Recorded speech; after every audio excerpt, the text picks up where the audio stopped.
everybody. It's a great pleasure to be here.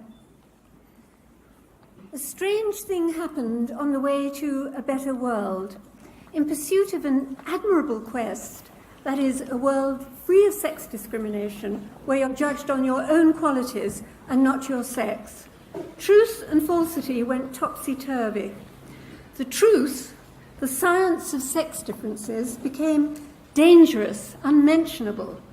And in its place, the conventional wisdom, which is a ragbag of ideas that have long been extinct but are kept ghoulishly alive by popularity, they became the entrenched orthodoxy, influencing public thinking, agendas, and policy making, and completely crowding out science and sense. Now, my aim is to show you why the current orthodoxy should be abandoned, and why, if you really care about a fairer world, the science does matter, and it matters profoundly.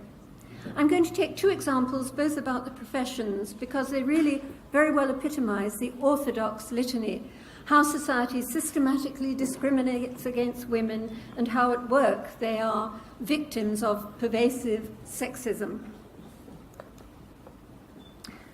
So here the conventional wisdoms. Well, women in ghettos. Why in medicine are men from surgery, women from pediatrics? In law, men from corporate, women from family. In science, men from physics, women from sociology. It's because women are ghettoized into stereotypically female professions and specialties, where prestige and pay are the lowest. And why is it always men at the top? The highest positions and prizes, whether influence or income, heads of state, CEOs, professors, Nobel laureates. Why? Because for women, there's a glass ceiling. For men, there's a glass elevator. Well, but you might be thinking, isn't that conventional wisdom true? Isn't the evidence compelling? No. Nonsense. Thank you. It's wholly misconceived. It's both ignorant of modern science and it's fighting battles that have already been won. But before I explain to you about that, I've got two caveats. One is about averages. We'll be comparing averages, not differences between individuals. Try not to think in individuals, but about differences between groups. Specifically, how characteristics are distributed differently in the two groups, males and females. And second, let me stress that I'm emphatically not denying that discrimination exists. I'm not denying that. Rather, it can't be the whole story, and it certainly isn't the story in the way that it's generally told. So let's get straight to some science of sex differences, and I'll start with tastes, that is, with interests. There's an experiment in which sex-stereotyped toys, trucks and dolls, were given to mixed-sex groups. Now, I'm sure that all of you will guess correctly which sex preferred which, but these males and females were vervet monkeys. Now consider newborn babies. Even at 1 day old, girls prefer a human face and boys prefer a mechanical mobile. Now, neither those monkeys nor babies had been brainwashed, socialized, stereotyped, ghettoized, or any of these other things, and they hadn't even encountered toys or mobiles previously. Rather, what these results of these little experiments capture is an evolved sex difference in interests. Women are far more interested in people, and men are far more interested in things. This difference is one of the largest of all psychological differences between the sexes, and also it's by far the largest when measured in career interests. And that difference in career interests, by the way, hasn't changed over the past century since records were first kept. Even though there have been massive social changes, that still stands out as the largest difference in career interests. What's more, it's been found that a person's interests are the most powerful predictor of what their entire career will be like, even more so, surprisingly, than talent. So, Look at females in the UK professions. From over 80% in the people-oriented down to 6% in things-oriented. Well, ghettoization, really? Or might it not be choice? By the way, even those 6% female engineers are overwhelmingly in bioengineering, that is, working with people or other living things. And even women in the top 1% of mathematical ability, 1%, that's very, very high, choose instead, unlike their male counterparts, they often choose careers working with people, again, people and living things, biosciences, doctors, and so on. And yet, the conventional wisdom stubbornly refuses to acknowledge that women's own interests might be a cause of how they choose their career, what careers they're in. And now to temperaments and men at the top. Men are vastly more competitive than women. I'll tell you why very quickly. Quick evolutionary sketch. Give a man 50 wives and he'd have children galore, but a woman with 50 husbands, no advantage whatsoever. So, natural selection favoured men who competed strenuously for mates. And all men now are descendants of those victorious competitors. From this, much follows.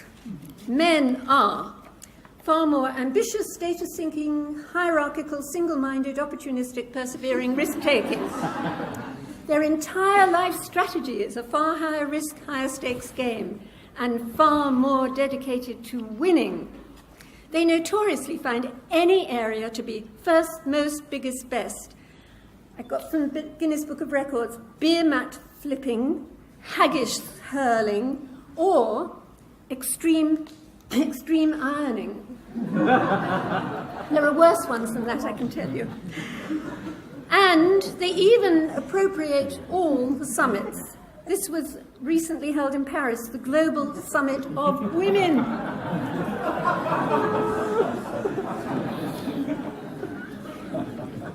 Meanwhile, what are women like? Well, they're sort of far less of all the above. That's the best way to think of it. Now, obviously, greater male competitiveness alone pushes men to the top powerfully.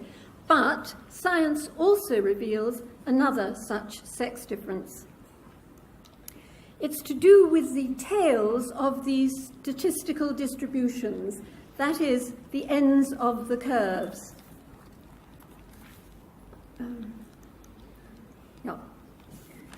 For all sex differences in all species, this is not just humans, all sex differences in all species, there's a difference in the shape of the tails. Among males, the variance, that's the difference between the best and the worst, and the most and the least, or whatever it is, tallest and shortest, is far greater than among females. Females tend to cluster round the mean, that curve there in the middle. Females tend to cluster around the mean. The tails are far less far apart, but among males, the variance can be great, huge. So males are almost bound to be overrepresented, both at the bottom and at the top. I think of this, I hasten to say metaphorically, as more dumbbells, but more Nobels. An extreme example of the right-hand tail, which even the scientist who found it said in the paper, staggering, for the ability in mechanical reasoning in the top 0.1%, that's admittedly a very rarefied atmosphere. Try and guess what the male-female ratio is. It's 236 to 1. That's how far the Nobel's dumbbells effect can push the difference between males and females. Now, greater male variance, as you can see in that extreme example, can profoundly influence male-female differences, particularly those that most enrage conventional wisdom, that is, the predominance of men at the top, always looking to the top, never at the dumbbells. But nevertheless, greater male variance has become what in the States is called a third rail issue, that is, touch it and you die. And that precludes any investigation of what is really a very potent cause. So, sex differences stem ultimately from different reproductive strategies, but they pervade our entire psychology, and their distribution differs, giving rise to differences between the two groups. So the life priorities of men and women are not identical. I'll repeat, not identical, because the orthodoxy conflates equality and sameness. Constantly, when people are concerned about equality, what they immediately jump into instead is sameness. But you can't expect sameness for males and females. On average, there are these differences. So conventional wisdom began with an injustice, with women being denied choice just because they were women. But that's morphed into a deeply misguided quest. Sameness of outcome for males and females in all fields, 50-50, 50%. Well, that's not good enough. Conventional wisdom is a science-free zone with factoids where facts should be and a dreadful jargon generator where theories should reign. It's outrageous that it should be taken seriously at all, that it occupies a position where science and evidence should prevail, and that it dominates policy, even though its precepts have long been rendered utterly extinct, first by a scientific understanding of sex differences, and second through political progress against sex discrimination. Now, science doesn't dictate goals. I'm not saying it's only science, but it can help us to achieve our goals. And as Marx didn't ever quite say, if we want to change the world, we first need to understand it. And how can we forge a fairer world if we allow beliefs that are long extinct to stand in the way of what is really indispensable, the Darwinian science of sex differences? Thank you. Science stands by itself. It doesn't care what people think about it. The universe didn't care about the Inquisition. It continued circling around. And genetics is like that. I mean, genetics is a scientific way to make sex boring. Okay, that's what I do professionally. And we discover things that may be uncomfortable. But if they're uncomfortable, too bad. I think the morals have to be put on one side. So I think that's the issue. People are unwilling to accept the truths of science on ideological grounds. And it doesn't really matter what the ideology is. It's the unwillingness to accept the truth I don't like. Mm-hmm. Helena, did you want to add to that? Yes, there is a problem about the ideology and its winning because, for example, policy making is entirely made on the grounds that males and females are the same. And roughly speaking, if females aren't the same as males, then it's because they're being held back in some way. And so there are all sorts of attempts to get 50-50% in engineering, for example, which is ludicrous because on average, there is much less interest in that sort of area. I'm not talking about ability, just less interest. And similarly, one of the most egregious examples I came across recently, which I'll share with you just for the fun of it, was the Institute of Physics of all institutions, which, of course, started off its recent report with the idea that we need more engineers, more physicists, more hard scientists. Yes, of course, we all agree with that. And then they noticed that there aren't as many women as men doing it. And then the problem suddenly changed halfway through the report, and it ended up in an Institute of Physics report with suggesting that couldn't we shift more males over into the humanities and so on, and say we'll get more 50-50, even if very few women are doing engineering. There'll be so few men there anyway, so that it would be more evened up. Now that's a kind of madness.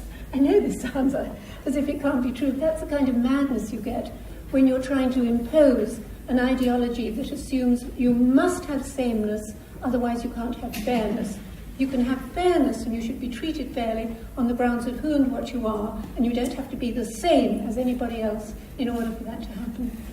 I think you've made a really compelling case that a lot of the differences that we see in gender distribution and different career pathways are naturalistic. They seem to be evolved traits that were in response to some sort of selective process. Yes. But of course, in philosophy, there's the sort of famous notion that what is, you can't derive an ought from an is. And I want to ask you about the ethics of this. I wonder just sort of what are the implications of your research for the more ethical question about what should we be trying to encourage, and also related to this idea that, you know, having more homogeneity in anything is detrimental to the survival of an idea, of a field.